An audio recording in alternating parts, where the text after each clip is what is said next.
नमस्कार. सिल्हेट आणि सियालकोट या दोन जिल्ह्यांच्या बाबतीत पुष्कळ योगायोग आहेत. पहिला योगायोग हा त्यांच्या नावातच आहे.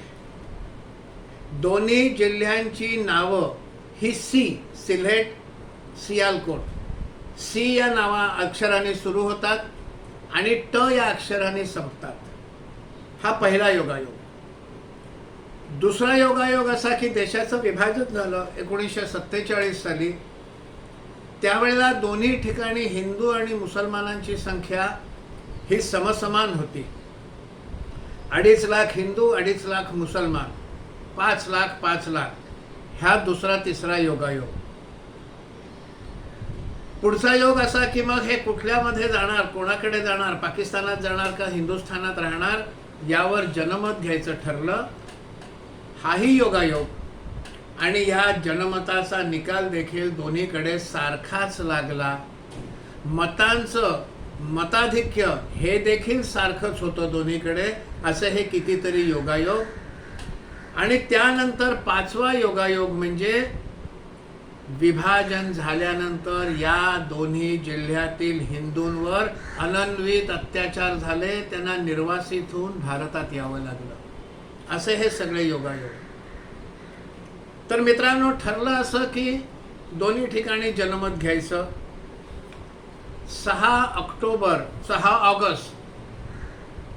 6 ऑगस्ट रोजी सियालकोटमध्ये मतदान झालं. 6 ऑगस्ट 1946 म्हणजे विभाजनाच्या जवळजवळ 1 वर्ष आधी. त्या मतदानाप्रमाणे हिंदूंची लोकसंख्या 2.5 लाख, मुसलमानांची 2.5 लाख. 1 लाख हिंदूंनी मतदान नाही केलं, मुसलमानांनी मतदान केलं. जवळजवळ 70% मतदान हे तिथे झालं.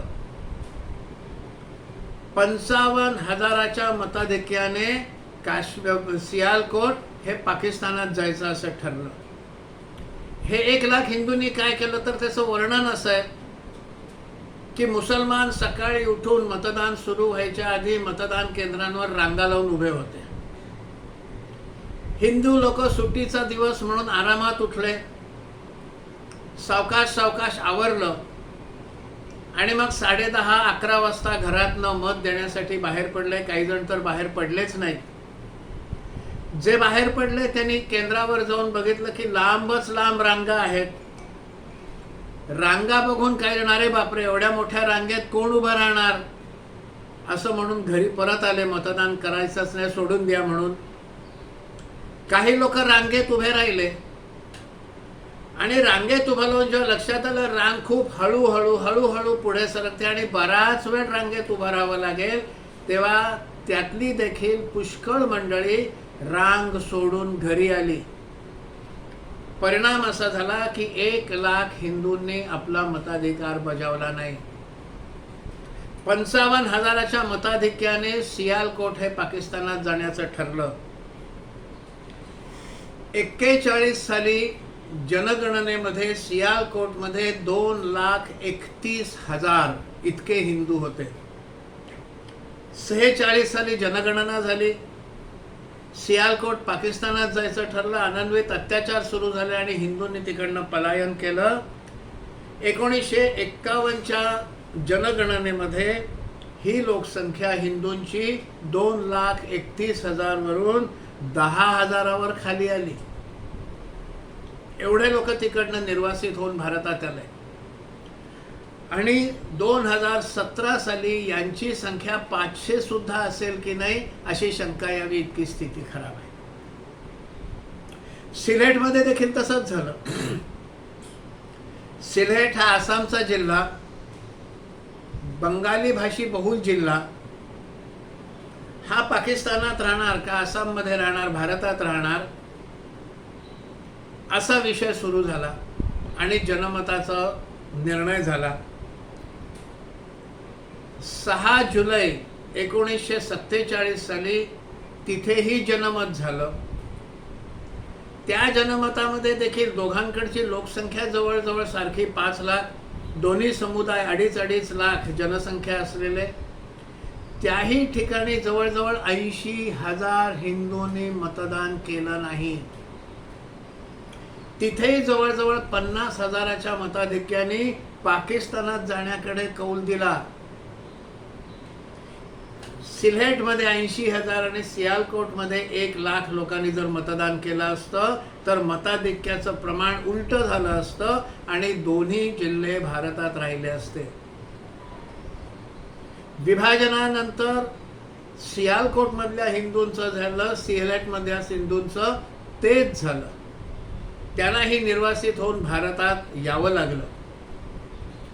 मी स्वतः आसाममध्ये 10 वर्ष राहिलेलो आहे. अनेक ठिकाणी सिल्हेटी हिंदूंच्या वसाहती, घरं, गावं ही त्या ठिकाणी आहेत.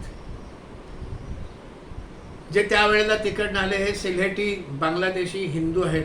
हिंदू आहेत ते त्याच वेळेला भारतात आले, त्याला पुढे भारतीय नागरिकत्व वगैरे मिळालं आणि आता तर CAA आल्यामुळे त्यांना भारताचं नागरिकत्व अधिकृतपणे मिळेल अशी ही दोन्हीकडची स्थिती आहे. आता आपण सध्याच्या निवडणुकीकडे येऊ. आपण निवडणुकीच्या ऐन मध्यावर आलेलो आहोत. 3 टप्पे पूर्ण झाले, 4 टप्पे अजून बाकी आहेत. दोन्हीकडे काय चाललेलं आहे? काँग्रेसने जो जाहीरनामा, त्यांना त्यांनी न्यायपत्र असं नाव दिलेलं आहे.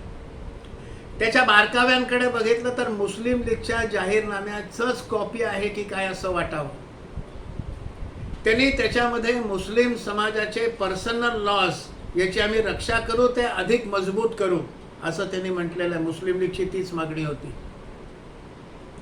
इथे त्यांनी ओबीसीचं 50% आरक्षण, त्यामध्ये मुसलमानांना देखील आरक्षण देऊन आम्ही मुसलमानांना आरक्षणाची व्यवस्था करू.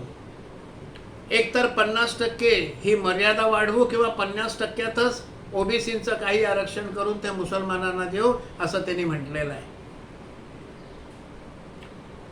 पूर्वी पंतप्रधान मनमोहन सिंग यांनी तर म्हटलंच होतं, या देशाच्या साधन सामुग्रीवर, संपत्तीवर मुसलमानांचा पहिला अधिकार आहे. आणि आता राहुल गांधींचे एक सल्लागार सॅम पिट्रोडा यांनी इनहेरिटन्स टॅक्स, ह्या इनहेरिटन्स टॅक्स मधून येणाऱ्या पैशातून ते यांना श्रीमंत करणार, यांना तो पैसा देणार. वक्फ बोर्ड आहेच असा सगळा विषय. हिंदूंच्या बाजूने कोण बोलणार? कधी नाही ते पंतप्रधान नरेंद्र मोदींनी स्पष्टपणे म्हटलं की काँग्रेस हे मुसलमानांच्या एक गठ्ठा मतावर निवडून यायचा प्रयत्न करतायत. पंतप्रधान म्हणून ज्या सीमा त्यांनी पाळल्या पाहिजेत त्याच्या सीमा पाळत त्यांनी पण हिंदू समाजाला एका अर्थाने सावधान केलाय, निघा मतदान द्या. पण आमच्या हिंदूंच्या डोक्यात काय चालतं?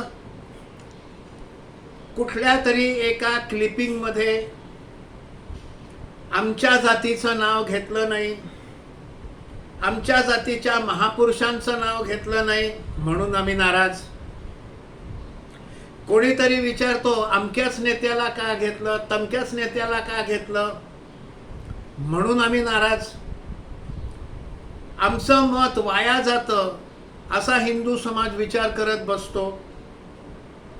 समोरच्यांचं लक्ष एकच आहे, आम्हाला धार्जिणा, आमचं धार्मिक स्वातंत्र्य अबाधित ठेवणारा, देशापेक्षा आमचा धर्म मोठा आहे असं मानणारा समाज. हे मात्र घरातनं बाहेर पडतायत, लांबच लांब रांगा लावतायत. काही ठिकाणी तर ऐकायला आलं की फतवे निघाले, जा आणि मतदान करा. काही ठिकाणी मशिदींमधून सांगितलेलं जात आहे, दर एकेका तासांनी जा मतदान करा, जा मतदान करा. आमचा हिंदू मात्र हिंदू हिताचा विचार न करता स्वतःला फार बुद्धिमान, बुद्धिवादी मानत नको नको त्या विषयांची चर्चा करतो. अगदी शिक्षित हिंदू सुद्धा लोकसभा ही राष्ट्रीय स्तरावरच्या प्रश्नांसाठी असते, त्याची निवडणूक आहे हे विसरून आमच्याकडे वीज पुरवठा नीट होत नाही, आमच्याकडे रस्त्याला खड्डे आहेत, अमकं आहे, ठमकं आहे, असं म्हणून आम्ही मतावर बहिष्कार करू, नाहीतर नोटाचं बटन दाबू, हे नाही ते विचार आमचा शिक्षित हिंदू देखील करत राहतो. हिंदूंनो, उठा, जागे व्हा, घरातनं बाहेर पडा, मत करा. तुमच्या एकेका मताची किंमत आहे, ते वाया जाणार नाही आहे, पण ते द्या. एक कुठेतरी डायलॉग ऐकला होता, एक चुटकी सिंदूर की किंमत तुम क्या जानो. हिंदू समाजाला देखील सांगण्याची वेळ आलेली आहे, तुम्हारे एक मत की कीमत जान लो और मतदान करो. हे आव्हान अधिकाधिक लोकांपर्यंत पोचावं म्हणून शेअर करा, लाईक करा आणि चॅनल सबस्क्राईब करा. धन्यवाद.